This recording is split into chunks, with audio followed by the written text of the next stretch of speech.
Os grandes líderes da atualidade ajudarão o anticristo. Eu falo isso com base bíblica, pois é a palavra de Deus que garante que isso vai acontecer. O anticristo, apesar de ser descrito como uma figura de poder absoluto, não governa sozinho. Ele precisa que os presidentes deem poder a ele. Na imagem de capa, eu coloquei Trump porque ele é um dos homens mais poderosos da Terra. Então, eu o usei apenas para ilustrar o sistema de poder mundial nos dias de hoje, mas poderia ser qualquer outro. Vamos ao primeiro ponto do estilo de governo do anticristo. O modelo bíblico mostra uma coalizão, não uma ditadura solitária. Apocalipse 17, versículos 12 e 13, descreve 10 reis que ainda não receberam reino, mas receberão autoridade como reis, por 1 hora, juntamente com a besta. Eles entregam voluntariamente o poder e a autoridade à besta, ou seja, o sistema do anticristo é construído sobre uma rede de alianças políticas. Ele precisa de legitimidade delegada. Segundo ponto de análise, nenhum líder governa o mundo sozinho, nem o anticristo. Daniel 7, versículo 24, fala dos 10 chifres como 10 reis que se levantarão, e entre eles surge outro, o anticristo, que subjuga 3. Isso mostra que ele precisa de uma estrutura política já existente para se apoiar. Ele não cria um governo do zero, ele sequestra um sistema que já está funcionando. Terceiro ponto de análise. A logística do controle global exige cooperação. Apocalipse 13, versículos 16 e 17. Descreve a marca da besta como um sistema econômico global. Ninguém compra nem vende sem ela. Implementar algo assim em escala planetária exige infraestrutura governamental, bancária, tecnológica e militar. Um homem sozinho não consegue isso. Ele precisa que governos nacionais implementem e fiscalizem esse sistema em seus próprios territórios. Quarto ponto de análise. A profecia mostra que a autoridade dele vem de 2 fontes, satânica e política. Apocalipse 13, versículo 2, diz que o dragão, Satanás, dá à besta o seu poder, o seu trono e grande autoridade, mas esse é o lado espiritual.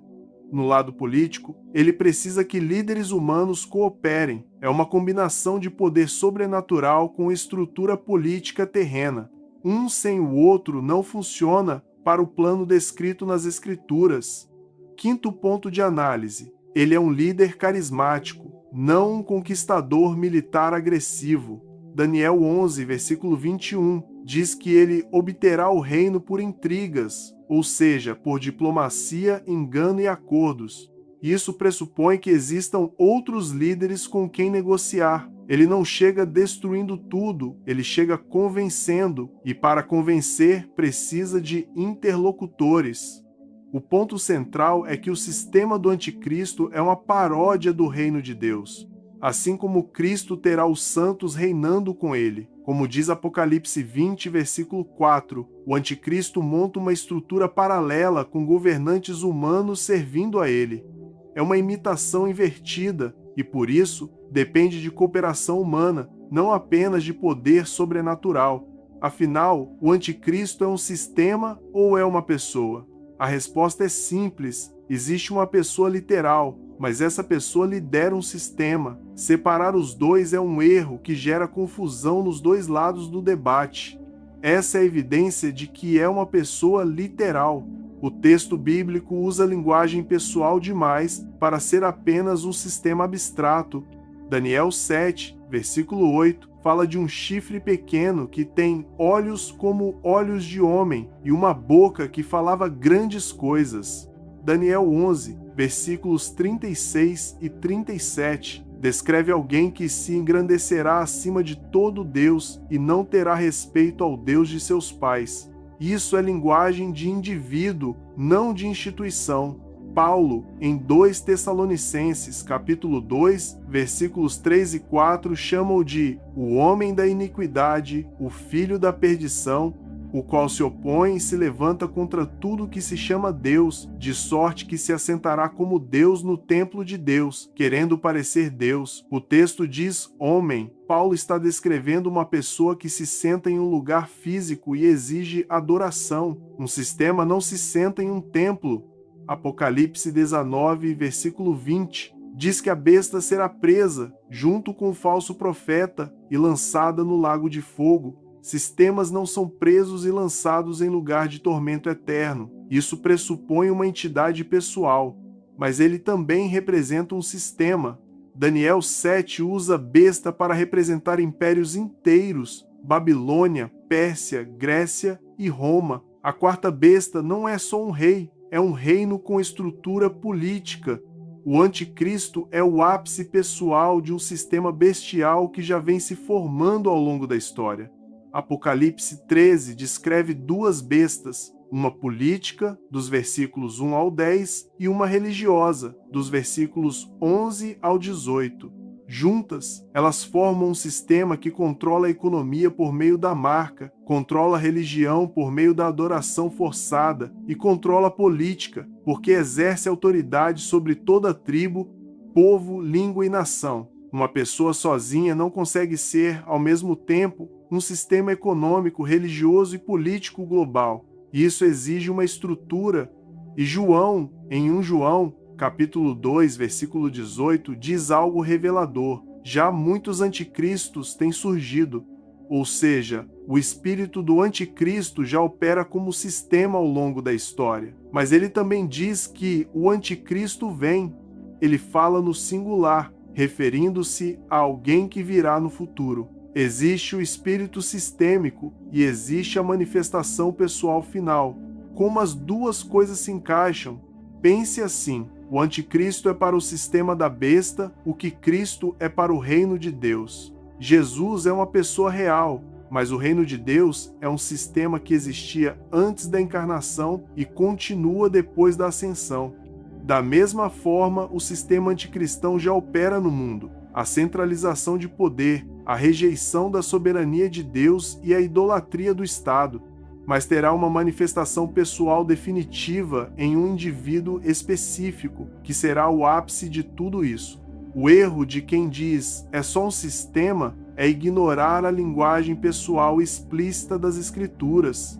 O erro de quem diz é só uma pessoa é reduzir a profecia a um vilão individual e perder de vista que o sistema já está em construção há séculos. A Bíblia apresenta as duas dimensões funcionando juntas. A pessoa é a cabeça visível de um sistema invisível que já está operando, por onde o anticristo vai começar a operar primeiro. O texto bíblico aponta para uma região específica. Daniel 9, versículo 26, diz que o anticristo será do povo que destruirá a cidade e o santuário. Historicamente, foi Roma. Isso leva a maioria dos estudiosos a colocá-lo, emergindo de uma confederação europeia ou mediterrânea, algo que hoje se parece com a União Europeia ou uma aliança reformada envolvendo a região do antigo Império Romano. Ele não surge da periferia nem de algum outro lugar sem expressão. Surge do centro do poder histórico. Daniel 11 descreve os movimentos dele como o Rei do Norte, geograficamente ligado à Síria, à Turquia e à região do Levante, na tipologia de Antíoco Epifânio. Então, existe uma tensão legítima entre uma origem europeia ocidental e uma origem mediterrânea oriental, mas o ponto central é que ele emerge de onde o poder já está concentrado. Quem vai dar poder ao anticristo são os 10 reis. Apocalipse 17, versículos 12 e 13, descreve 10 reis que entregam voluntariamente o poder ao anticristo. Isso mostra uma aliança política. Então, a pergunta que fica é: quais blocos de poder hoje poderiam formar essa coalizão? Olhando o cenário atual, existem algumas estruturas que se encaixam no modelo profético. O bloco europeu seria o candidato mais óbvio. A União Europeia já é um experimento de soberania compartilhada, nações que abrem mão de parte da autonomia em favor de uma governança supranacional. Se uma crise grave atingisse a Europa, seja econômica, militar ou energética, a pressão por um líder centralizador seria enorme. Líderes como o presidente da França ou o chanceler da Alemanha já operam nessa lógica de liderança continental. A Europa tem a infraestrutura institucional pronta para ser sequestrada por uma figura carismática. Já falamos sobre o bloco europeu. Agora vamos falar sobre o eixo autocrático formado por Rússia, China, Irã e Turquia, que funciona de maneira diferente. Esses líderes não entregam poder facilmente. Mas Daniel 11, versículos 40 a 43, descreve o anticristo entrando em conflito com o rei do sul e dominando nações. Alguns desses líderes seriam mais adversários iniciais, que ele precisaria subjugar, do que aliados voluntários. Outro candidato forte é o sistema financeiro global. É aí que a coisa fica mais visível. Apocalipse 13, versículos 16 e 17, descreve um controle econômico total. Hoje, quem controla isso não são apenas presidentes, mas também bancos centrais, big techs e sistemas de pagamento digital. O anticristo precisaria da cooperação de quem controla a infraestrutura financeira digital. Estamos falando de quem controla o SWIFT, as moedas digitais de bancos centrais, CBDCs e os sistemas de identidade digital. Vários governos já estão implementando essas ferramentas. Agora que já citamos alguns blocos fortes, veremos que tipo de líder se encaixaria nesse perfil. Daniel 11, versículo 21, diz que ele chega por intrigas, não por golpe militar, mas por diplomacia e carisma. Daniel 8, versículo 23 diz que ele entende enigmas, ou seja, é intelectualmente brilhante. Apocalipse 6, versículo 2, o mostra montado em um cavalo branco com um arco, mas sem flechas, ou seja, conquista sem guerra declarada, pelo menos no início. O perfil é de alguém que aparece como pacificador em uma crise global, alguém que resolve o que ninguém consegue resolver, alguém que une facções opostas. O mundo não vai seguir um tirano óbvio. O mundo vai seguir alguém que parece ser a solução. Enfim, seja quem for, o que mais importa não é o nome, e sim o sistema. A pergunta mais relevante não é qual líder atual é o anticristo, porque provavelmente nenhum deles é.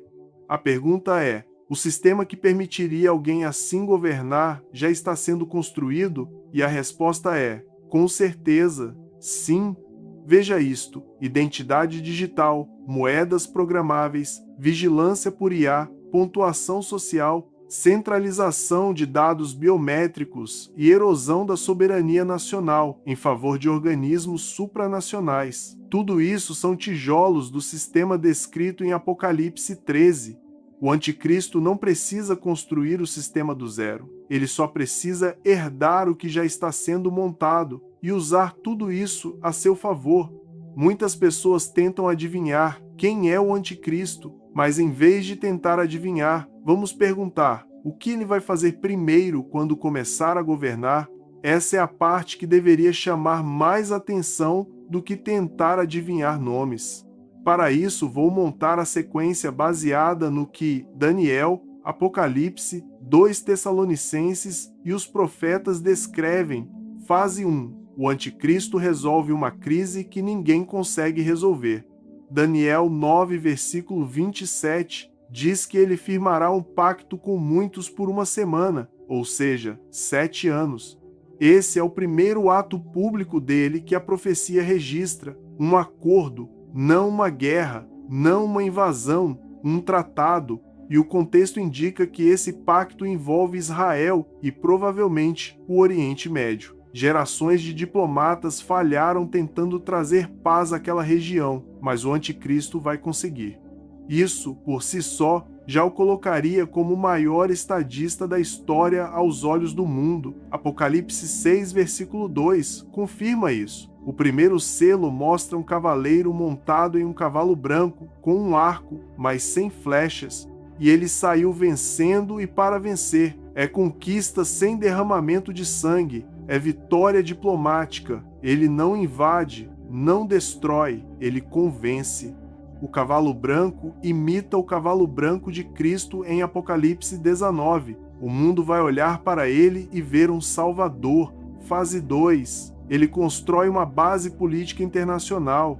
Daniel 7, versículo 8 e versículo 24 mostram que entre os 10 reis ele subjuga 3. Mas isso não necessariamente acontece por meio da força militar, pelo menos no início. Daniel 11, versículos 21 a 24, descreve que ele entra em plena paz e distribui riquezas. Ele compra lealdades. Ele faz o que nenhum político consegue fazer, faz todo mundo ganhar alguma coisa. Entra nas províncias mais ricas e redistribui despojos. Isso é engenharia política, porque ele cria dependência. Os líderes que se alinham com ele prosperam. Os que resistem são isolados. Não é preciso usar tanques quando se controla o fluxo de dinheiro. Fase 3. Ele reconstrói ou permite o templo em Jerusalém. Isso é implícito em Daniel 9, versículo 27 e explícito em 2 Tessalonicenses 2, versículo 4. Esses textos dizem que ele se assentará no templo de Deus, querendo parecer Deus. Para ele se assentar no templo de Deus, o templo precisa existir. Hoje, o Monte do Templo abriga a Mesquita de Al-Aqsa e o Domo da Rocha. Resolver esse impasse seria considerado o maior feito diplomático da história humana. Se ele conseguir um acordo que permita aos judeus reconstruir o templo sem destruir os locais islâmicos, talvez por meio de um arranjo de coexistência no monte, o mundo inteiro o aplaudirá. Israel tratará como Ciro, o persa que permitiu a reconstrução do primeiro templo após o exílio. Ele conquistará completamente a confiança de Israel. Fase 4. Ele implementa um sistema econômico global unificado. Apocalipse 13, versículos 16 e 17, descreve a marca da besta como pré-requisito para comprar e vender, mas isso não começa como opressão, começa como conveniência. Começa como uma opção de solução. Imagine uma crise econômica global, inflação descontrolada, colapso de moedas e caos nos mercados. Ele apresenta um sistema de moeda digital unificada, identidade biométrica e integração total, sem fraude, sem evasão fiscal e sem mercado negro. O mundo aplaude. Finalmente alguém organizou essa bagunça. As pessoas vão aderir voluntariamente antes que isso se torne obrigatório. Fase 5. A fase que ninguém quer, a abominação da desolação. Daniel 9, versículo 27, diz que na metade da semana ele faz cessar o sacrifício e a oferta de alimentos. Em 2 Tessalonicenses 2, versículo 4, diz que ele se assenta no templo e se declara Deus. Apocalipse 13, versículo 5, diz que lhe foi dada a autoridade para agir por 42 meses, exatamente a segunda metade dos 7 anos. Esse é o momento em que tudo muda. Nos primeiros 3 anos e meio, ele foi o herói. Agora, revela quem realmente é. O pacto com Israel é quebrado. Os sacrifícios do templo são proibidos. Ele exige adoração pessoal. Quem se recusar será morto. Leia Apocalipse 13, versículo 15. Mateus 24, versículos 15 a 21, registra Jesus avisando especificamente sobre esse momento. Quando virdes o abominável da desolação no lugar santo, então os que estiverem na Judéia fujam para os montes. Jesus trata isso como o gatilho da grande tribulação, o pior período da história humana. Fase 6. Perseguição total e controle absoluto. Apocalipse 13, versículo 7, diz que lhe foi permitido fazer guerra aos santos e vencê-los. Daniel 7, versículo 25, diz que ele magoará os santos do Altíssimo e cuidará em mudar os tempos e a lei. Agora sim, vem a perseguição desenfreada, a violência e o totalitarismo completo. Mas perceba a sequência, e isso só acontece depois que ele já tem o sistema montado, a lealdade dos governos, o controle econômico e toda a infraestrutura de vigilância. Ele não persegue no primeiro dia porque não precisa e porque ainda não tem a estrutura necessária para fazer isso em escala global. O ponto mais importante de tudo isso: o anticristo não começa como um monstro, ele começa como a melhor coisa que já aconteceu ao mundo: paz no Oriente Médio, prosperidade econômica, unidade global e fim dos conflitos. O engano não funciona se for óbvio. Em 2 Tessalonicenses 2, versículos 9 a 11, diz que Deus permitirá uma operação do erro para que acreditem na mentira, porque amaram a injustiça em vez da verdade. É exatamente por isso que Jesus compara a volta dele com os dias de Noé. Veja Mateus 24, versículos 37 a 39. As pessoas estavam comendo, bebendo, casando e vivendo a vida normalmente. Não esperavam o juízo porque tudo parecia estar indo bem. O anticristo cria exatamente essa ilusão de normalidade e progresso antes de revelar quem realmente é. E esse é o grande perigo. As pessoas esperam um vilão óbvio. A Bíblia descreve um falso herói. Já aprendemos muita coisa sobre esse homem. Agora precisamos responder outra pergunta. Essa é talvez a pergunta mais reflexiva de toda a escatologia e é a que menos se prega. Todo mundo quer saber quem é o anticristo, quando começa a tribulação e qual é a marca da besta, mas quase ninguém ensina o que fazer quando a situação se tornar crítica. Jesus ensinou. Os apóstolos ensinaram. Vamos ao que as Escrituras dizem. A pergunta é esta: o que fazer quando o anticristo começar a perseguir as pessoas? Primeiro mandamento: fugir quando for hora de fugir. Jesus não disse, fique em frente. Ele disse, fuja. Mateus 24, versículos 15 a 18 diz assim: quando virdes o abominável da desolação, de que falou o profeta Daniel, no lugar santo, então os que estiverem na Judéia fujam para os montes. Quem estiver no terraço, não desça para pegar nada em casa. Quem estiver no campo, não volte para buscar a capa. Muitos podem pensar, isso é covardia, mas na verdade é obediência. Jesus está dizendo que, quando a abominação da desolação acontecer, a prioridade é preservar a vida. Não é hora de defender propriedades, resgatar bens ou fazer discursos de resistência. É hora de agir. A urgência é tão grande que ele diz em Mateus 24, versículo 20, orai para que a vossa fuga não aconteça no inverno nem no sábado. Ele está falando de logística real, de condições climáticas e de restrições de movimento. Isso é planejamento. Apocalipse 12, versículo 6 e versículo 14 confirmam isso. A mulher que representa o povo de Deus foge para o deserto, onde é sustentada por Deus durante 1260 dias, exatamente os 3 anos e meio da grande tribulação. Deus providencia o refúgio, mas o povo precisa ir até lá. Segundo, não aceitar a marca sob nenhuma circunstância. Apocalipse 14, versículos 9 a 11, traz o aviso mais severo de toda a Bíblia. Quem aceitar a marca da besta beberá do vinho da ira de Deus. Não existe meio termo.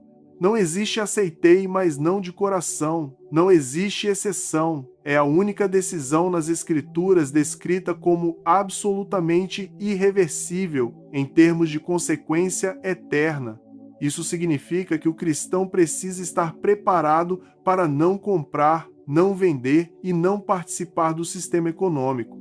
Apocalipse 13, versículo 17, diz que sem a marca ninguém compra nem vende. Então a perseguição não virá apenas como violência física.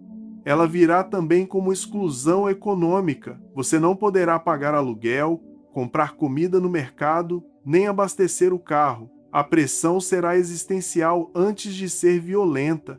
É por isso que a comunidade será uma questão de sobrevivência. Cristãos isolados serão os mais vulneráveis. Terceiro, perseverar até o fim. Mateus 24, versículo 13 diz: aquele que perseverar até o fim será salvo. Essa frase não é um slogan motivacional. Ela é uma instrução de combate espiritual para o pior período da história. perseverar, aqui, significa permanecer firme, resistir e suportar sem ceder. Jesus está dizendo que a tribulação será tão intensa que a tentação de abandonar a fé será enorme. Daniel 7, versículo 25, diz que o anticristo vai cansar os santos do Altíssimo. Perceba que não se trata apenas de perseguição. Ele levará o povo de Deus à exaustão. Vai desgastar os santos até que muitos queiram desistir. A estratégia não é apenas matar cristãos, é fazer com que a fé pareça não valer mais o custo. Apocalipse 12, versículo 11, descreve como os santos vencem. Está escrito: pelo sangue do Cordeiro, pela palavra do seu testemunho, e não amaram a própria vida até a morte. Essa é a fórmula: fé no sacrifício de Cristo, testemunho público e disposição para morrer, em vez de negar a fé. Quarta, não pegarem armas como estratégia de resistência. Apocalipse 13, versículo 10, diz: se alguém leva em cativeiro irá. Se alguém matar a espada, necessário é que a espada seja morto. Aqui está a perseverança e a fé dos santos. Esse versículo é frequentemente ignorado, mas é devastadoramente objetivo. A resistência dos santos durante a tribulação não deve ser militar, ela precisa ser espiritual. Jesus poderia ter chamado 12 legiões de anjos no Getsêmani, mas não chamou. Pedro puxou a espada e Jesus mandou que a guardasse. O padrão de Cristo diante da perseguição é este: não revidar com violência, mas confiar na vindicação divina. Isso não significa ficar de braços cruzados. Fugir é agir. Organizar a comunidade é agir. Recusar a marca é agir. Mas pegar em armas contra o sistema da besta é apresentado como algo contrário ao modelo de perseverança ensinado nas Escrituras. Quinto, manter a comunidade a todo custo.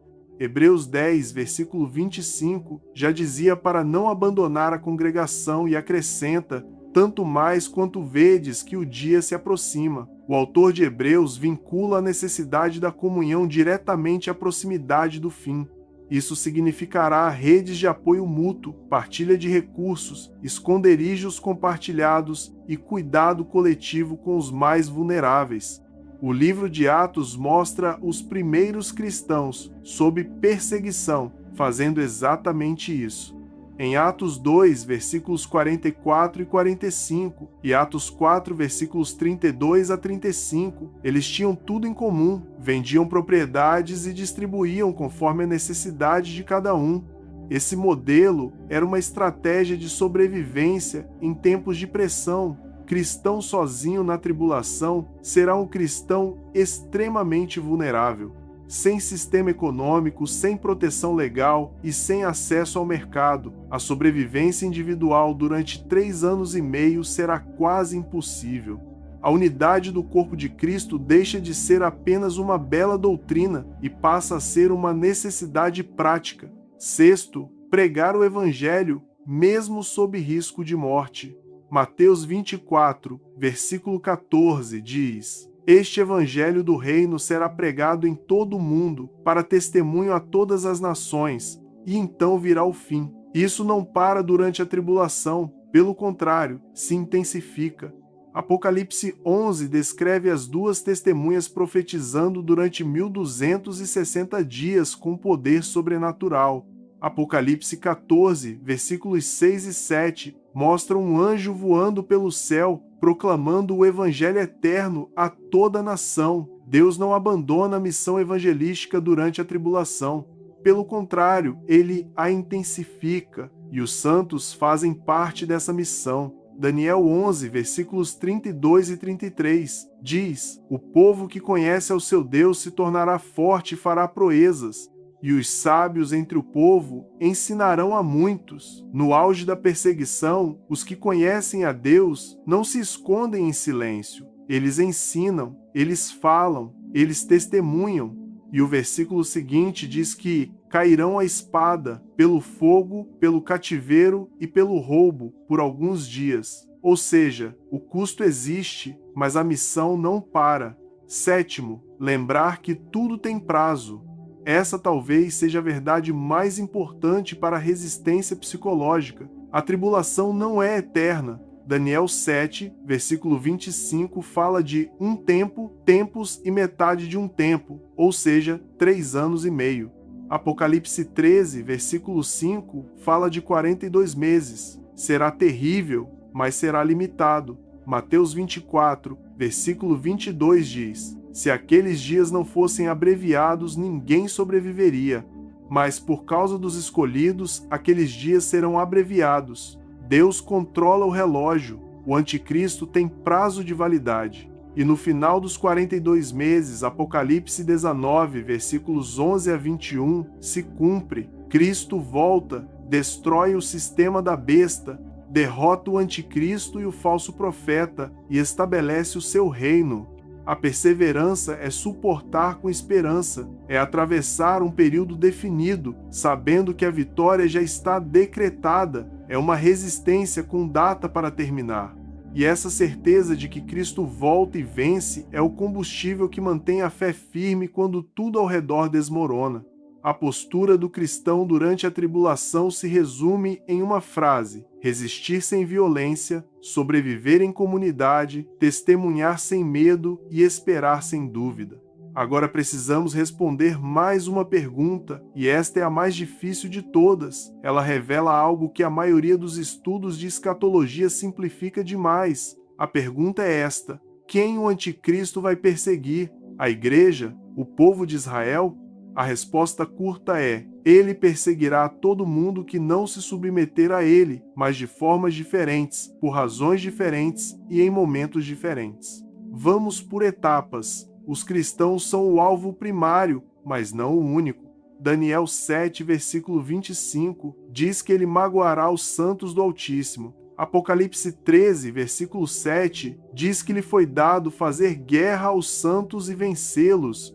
Apocalipse 12, versículo 17 especifica: o dragão fará guerra aos restantes da descendência dela, os que guardam os mandamentos de Deus e têm o testemunho de Jesus Cristo. O alvo primário é a pessoa que confessa Jesus como Senhor e recusa a adoração à besta. A razão é espiritual antes de ser política. A guerra verdadeira é entre Satanás e Cristo, por isso começamos por essa ordem.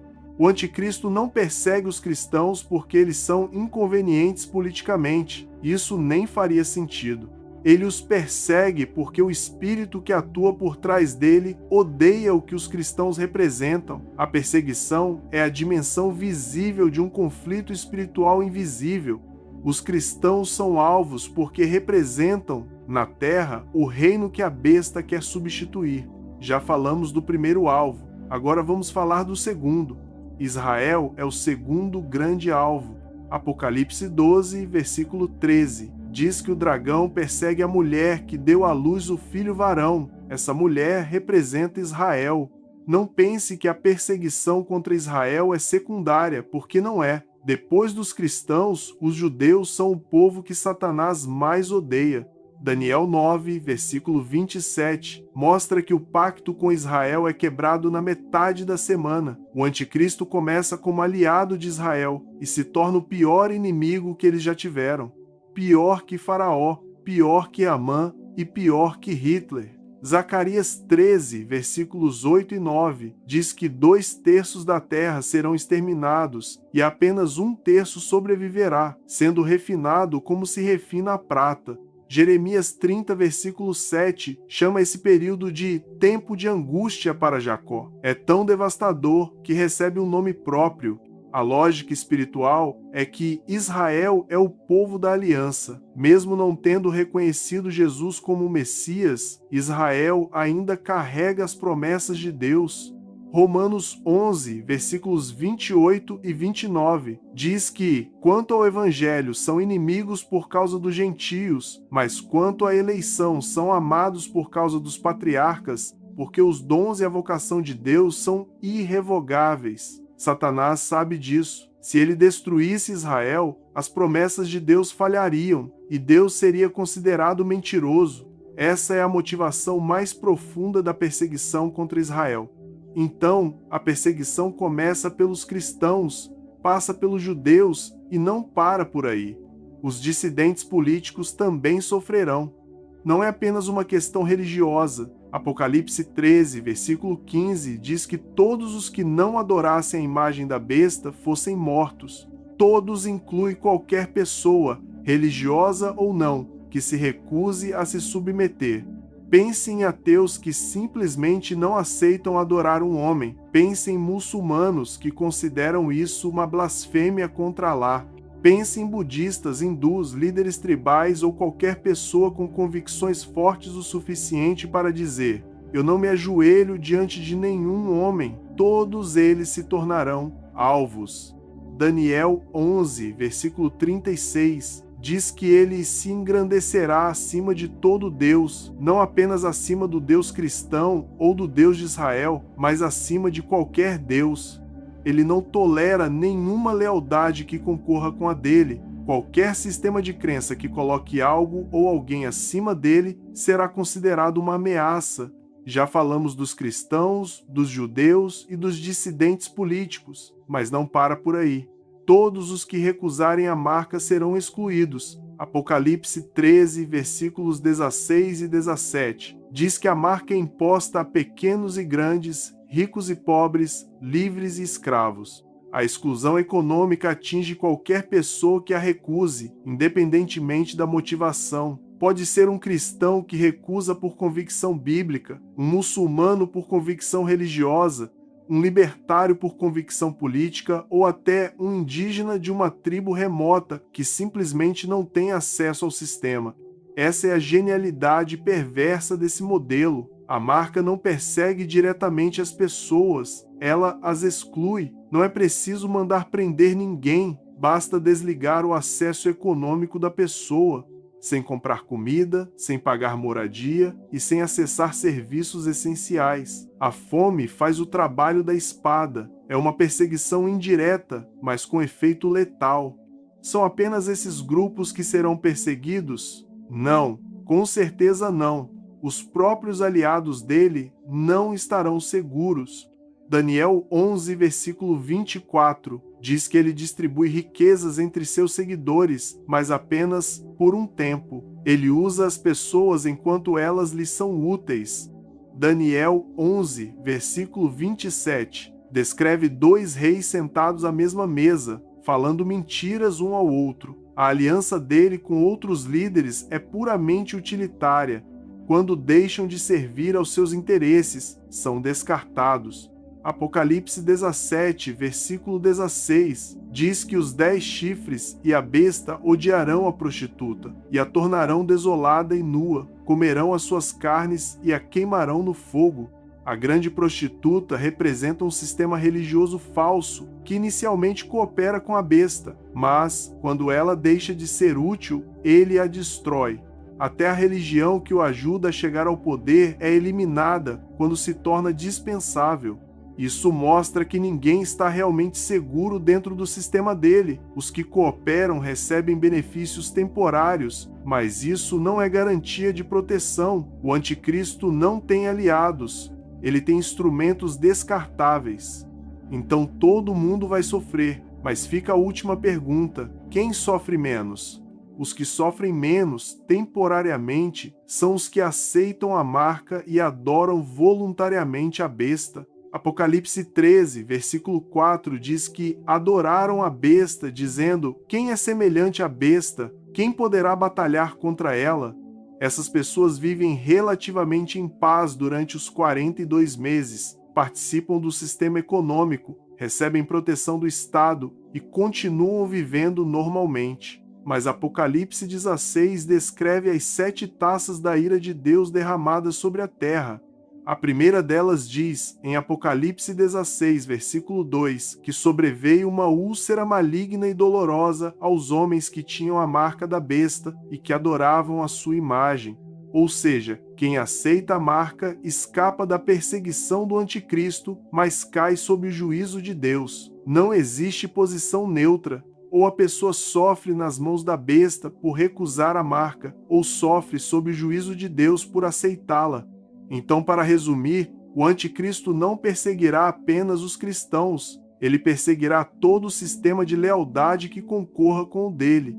Os cristãos são o alvo primário por causa do conflito espiritual. Israel é alvo por causa das promessas da aliança. Os dissidentes políticos são perseguidos por causa do controle. E qualquer pessoa que recuse a marca será excluída do sistema econômico. A diferença é que os cristãos são os únicos que têm um diagnóstico claro do que está acontecendo. Todos os outros grupos sofrem sem compreender completamente o motivo. O cristão que conhece a profecia sabe exatamente o que está enfrentando, sabe que esse período tem prazo para acabar e sabe como tudo termina. E isso muda tudo, porque perseguição sem esperança é desesperadora, mas perseguição com a promessa da vitória produz perseverança. É exatamente isso que Apocalipse 14, versículo 12 resume. Aqui está a perseverança dos santos, os que guardam os mandamentos de Deus e a fé em Jesus. Se esse vídeo ajudou você a entender melhor esse assunto, considere se inscrever no canal e deixar um comentário. Fique com Deus e até o próximo vídeo.